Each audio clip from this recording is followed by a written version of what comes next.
Hello everyone, आप सभी का स्वागत है हमारे यूट्यूब चैनल पर। हम लोग यहाँ पे पढ़ेंगे आज बिहार बोर्ड वर्ग 8 प्रश्नावली 4.3। तो आइए देखते हैं इसका प्रश्नावली 4.3। तो जैसा कि आप यहाँ पे देख पा रहे हैं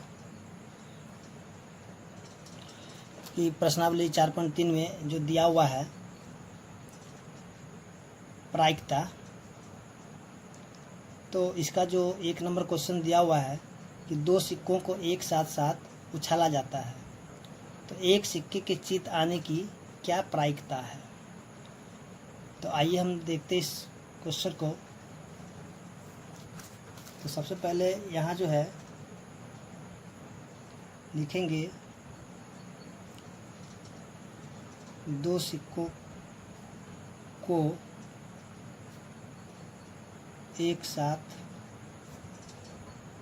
उछाला जाता है। तो अब सिक्कों की संख्या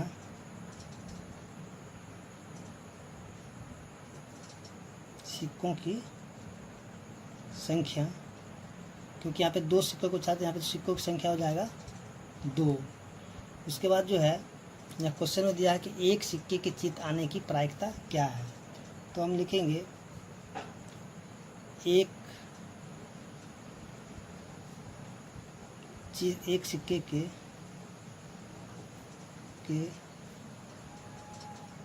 चित आने की संभावना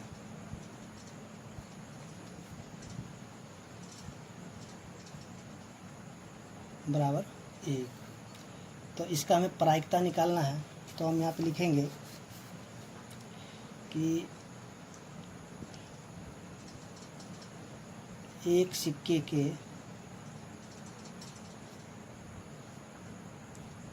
चित आने की प्रायिकता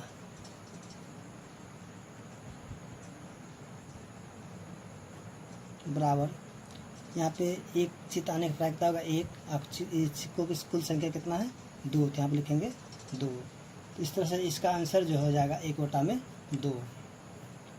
उसके बाद हम यहाँ पे देखेंगे जो क्वेश्चन नंबर 2 दिया हुआ है कि एक थैले में 6 सफ़ेद, 11 लाल और 7 पीले रंग की गेंद है। उस थैले में से एक पीले गेंद निकालने की प्रायिकता ज्ञात कीजिए। तो आइए इस क्वेश्चन को भी सॉल्व करते हैं। जैसे कि यहाँ पे लिखेंगे जो कि कुल संभावित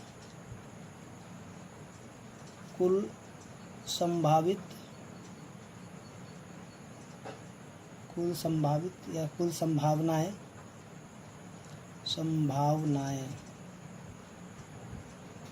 तो यहाँ पे हो जाएगा 6 प्लस में 11 प्लस में 7, तो हो जाएगा 24। उसके बाद जो है यहाँ पे पीले रंग के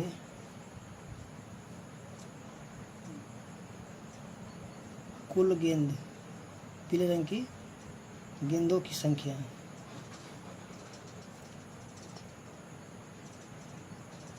बराबर 7।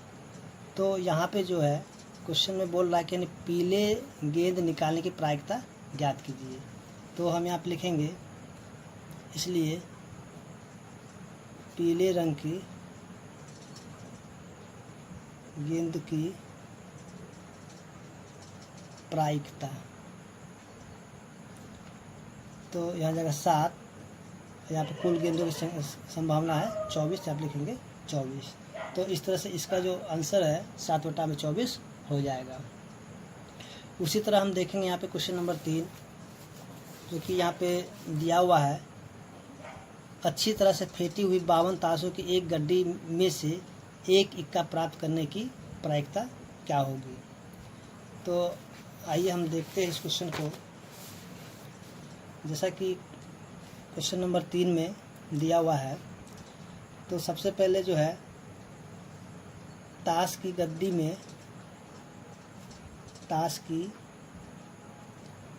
गड्डी में पत्तों की संख्या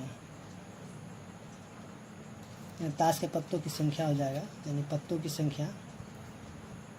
तो यहाँ पे हम लिख देते हैं ताश के पत्तों की संख्या, लिख लीजिएगा पत्तों की संख्या बराबर हो जाएगा 52। उसके बाद जो है यहाँ पे जो है गड्डी में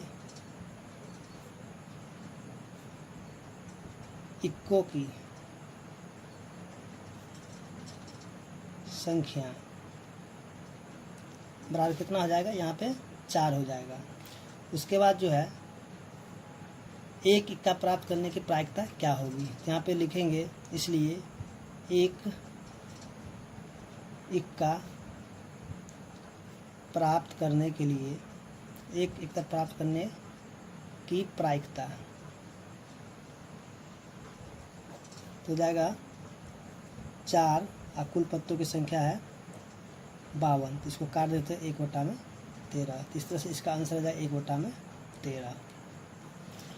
उसी तरह हम देखेंगे क्वेश्चन नंबर 4। तो आइए हम देखते हैं क्वेश्चन नंबर 4, जो कि यहाँ पे दिया हुआ है। जब एक पासे को फेंका जाता है तब निम्नलिखित प्रत्येक घटना से प्राप्त होने वाले प्रायिकता को लिखिए। तो पहला नंबर का जो ए दिया हुआ है कि एक अभाज्य संख्या, इसका जो बी नंबर दिया है कि एक अभाज्य संख्या नहीं, यानी कि एक भी अभाज्य संख्या नहीं होना चाहिए। तो आइए हम सॉल्व करते हैं इस क्वेश्चन को। तो सबसे पहले यहाँ पे लिखेंगे कि पासे को फेंकने पर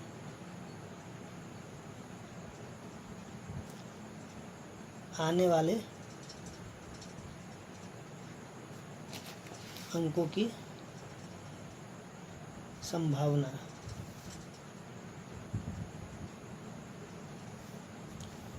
तो हम देखेंगे जब हम एक छक्का को जब फेंकते हैं, यानी कि लूडो के जो गोट छक्का होता है उसको, तो सबसे पहले या तो 1 गिरेगा, या तो 2 गिर सकता है, या 3 गिर सकता है, या फिर 4 गिर सकता है, या फिर 5 गिर सकता है, या फिर 6 गिर सकता है। तो यहाँ पे जो है एक बार जब हम छक्के को फेंकेंगे, यानी कि इनमें से कोई एक बार में एक ही गिरेगा। उसके बाद जो है यहाँ पे देखेंगे कुल अंकों की संख्या हो जाएगा, यानी कुल अंकों की संख्या।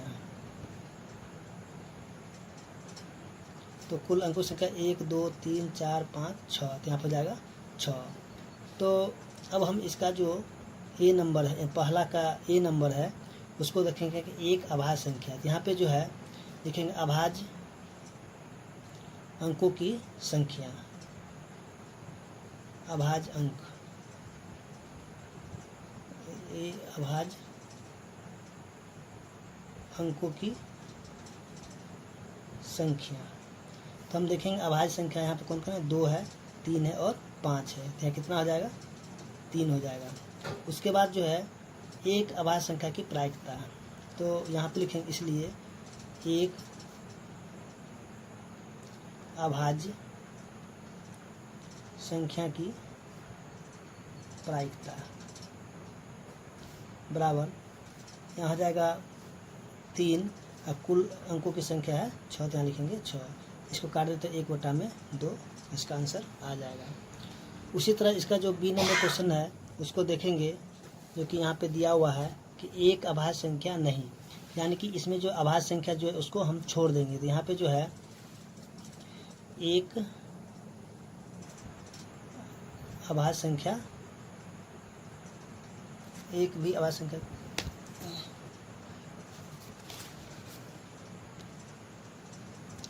यानी कि एक, यानी कि अभाज्य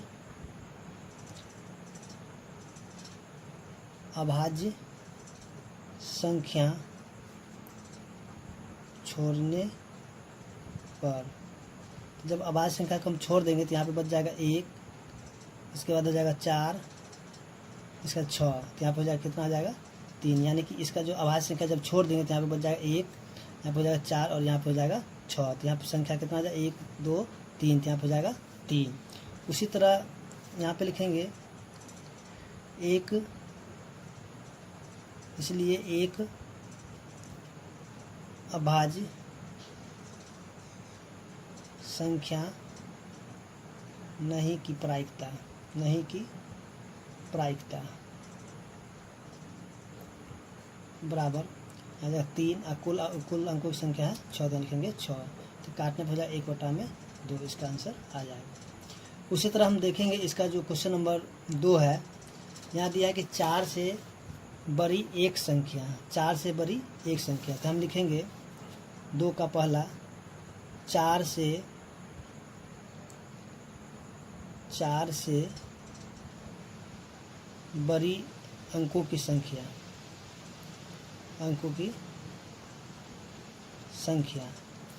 तो यहाँ पे हम देखेंगे 4 से जो बड़ी अंक है यहाँ पे 5 है और 6। तो यहाँ पे 4 से बड़ी अंकों की संख्या कितना, 1 2। यहाँ लिखेंगे 2।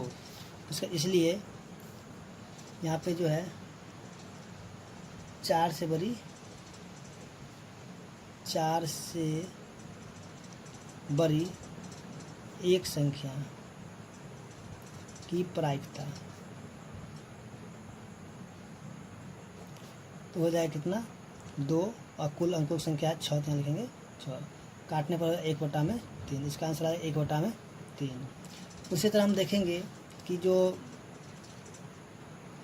यहाँ इसका बी नंबर कि 4 से बड़ी संख्या नहीं। तो 4 से बड़ी संख्या नहीं, तो यानी कि 4 से छोटी संख्या ले लेंगे। तो यहाँ पे 1 2 3 4। तो यहाँ पे हम लिखेंगे 4 से छोटी संख्या, हो जाएगा 4 से बड़ी संख्या, देखिए 4 से छोटी संख्या कितना हो जाएगा। तो 4 से छोटी संख्या हो जाएगा कितना, यहाँ पे 1 2 3 4। यहाँ पे हो जाएगा कुल अंकों की संख्या 4 हो जाता है। आप लिखेंगे 4। उसके बाद जो है यहाँ पे जो है 4 से बड़ी संख्या नहीं की प्रायिकता, 4 से बड़ी संख्या नहीं की प्रायिकता तो जाएगा 4/6। काटने पर हो जाएगा 2/3। तो इस तरह से इसका आंसर हो जाएगा 2/3। उसी तरह हम देखेंगे क्वेश्चन नंबर 3 जो है कि एक सम संख्या। तो एक सम संख्या आने की प्रायिकता क्या है। तो यहाँ जो क्वेश्चन नंबर 3 है, यहाँ पे सम संख्या यहाँ पे कौन कौन सा हो जाएगा। तो हम देखेंगे जो सम संख्या यहाँ पे 2 है, 4 है, 6 है। यहाँ पे लिखेंगे सम संख्या कितना हो जाएगा, यहाँ पे 2 4 6। तो इसकी कुल संख्या कितना हो जाएगा, यानी कि कुल संख्या बराबर 3। इसके बाद जो है इसका अब प्रायिकता निकालेंगे। इसलिए एक सम संख्या की प्रायिकता जगह 3/6। काटने में 1/2। तो इस तरह से इसका आंसर आ जाएगा 1/2। तो उम्मीद करते हैं कि आपको क्वेश्चन नंबर जो है 4 का 1 से लेकर 3 तक समझ में आ गया होगा। अब हम देखेंगे यहाँ पे क्वेश्चन नंबर 5। तो जैसा कि आप यहाँ पे क्वेश्चन नंबर 5 को देख रहे हैं कि 12 अलग अलग पर्चियों में पर 1 से 12 तक संख्याएं लिखी हुई है। तब यहाँ जो बताना है कि एक पर्ची पर एक संख्या उन्हें एक डब्बे में रखकर अच्छी तरह मिला दिया जाता है। डब्बे के अंदर से बिना देखे एक पर्ची निकाली जाती है, तो निम्नलिखित की प्रायिकता क्या होगी। तो यहाँ पे लिखेंगे 1 से 12 तक के पर्चियों का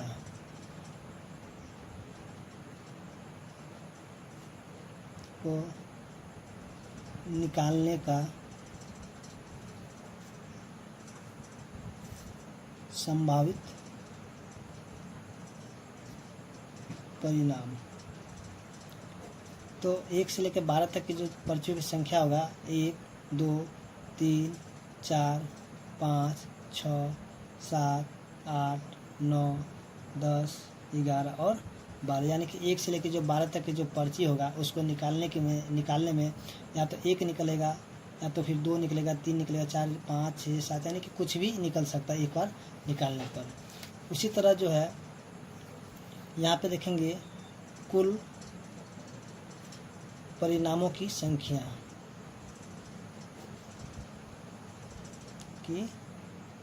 बराबर यहाँ पे है टोटल संख्या कितना है 12, तो यहाँ लिखेंगे 12।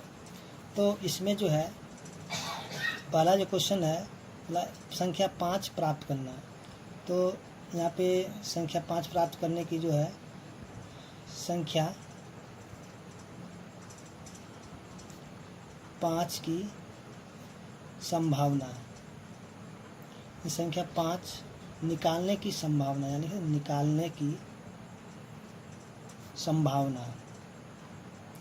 तो हम देखेंगे यहाँ जो संख्या 5 की संख्या कितना है, यहाँ पे 5 एक बार आते हैं, यहाँ पे लिखेंगे 1। तो यहाँ पे लिखेंगे 5 आने की संख्या, इसलिए संख्या 5 प्राप्त करने की प्रायिकता, तो हो जाएगा 1, और यहाँ पे जो कुल संख्या है परिणामों की वह है 12, तो लिखेंगे 12, यानी कि 1/12 इसका आंसर हो जाएगा। उसी तरह जो है क्वेश्चन नंबर इसका जो दूसरा दिया है संख्या 13 प्राप्त करना है। तो हम यहाँ पे देखेंगे जो संख्या 13 जो इसमें नहीं है, तो यहाँ पे लिखेंगे संख्या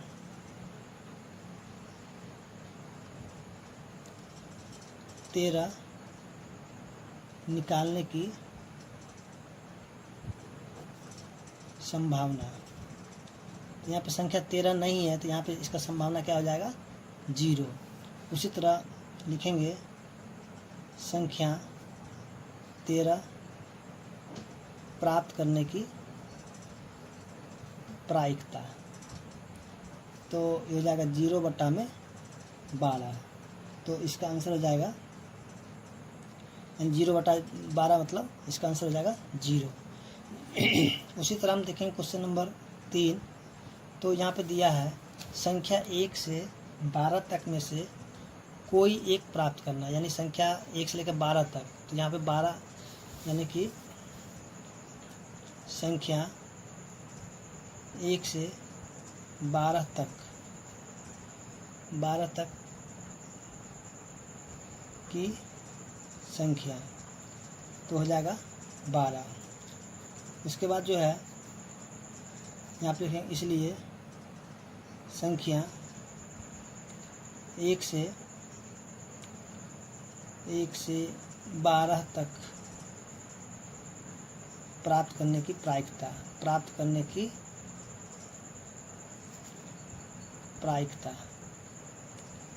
बराबर 12/12, तो काटेंगे तो 1, यानी इसका आंसर आ जाएगा 1।